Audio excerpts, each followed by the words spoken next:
कोल्हापूरहून पुण्याकडे जाणाऱ्या सह्याद्री एक्सप्रेसवर शुक्रवारी मध्यरात्री घडलेल्या धाडसी दरोड्याने रेल्वे सुरक्षेची पोलखोल केली आहे.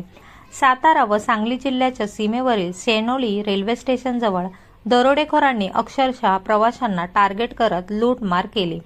माहितीनुसार रात्री 11:55 कोल्हापूरहून सुटलेली ही एक्सप्रेस शनिवारी पहाटे 2:15च्या सुमारास शेनोलीजवळ पोहोचली असता दरोडेखोरांनी सिग्नलवर कापड टाकून तो निष्क्रिय केला.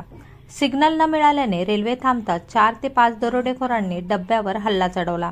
खिडक्या व दरवाजाजवळ उभ्या असलेल्या प्रवाशांकडील दागिने, मोबाईल आणि मौल्यवान वस्तू हिसकावून ते अंधारात पसार झाले. या प्रकारामुळे प्रवाशांमध्ये भीतीचे सावट पसरले असून रेल्वे प्रवास सुरक्षित आहे का, असा संतप्त सवाल उपस्थित होत आहे. सिग्नलमध्ये छेडछाड करून दरोडा टाकणे इतकी धाडस दरोडेखोर दाखवतात. यावरून सुरक्षा यंत्रणेची गंभीर ढिलाई स्पष्ट होत आहे.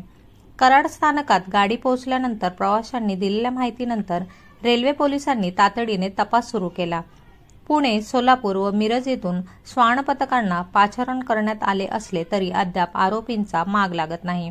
दरम्यान कोयना एक्सप्रेसमध्येही एका महिलेवर लुटीचा प्रयत्न झाल्याची धक्कादायक माहिती समोर आली असून हा प्रकार अधिकच गंभीर ठरत आहे. आता तरी रेल्वे प्रशासन आणि पोलीस यंत्रणा जागी होणार का?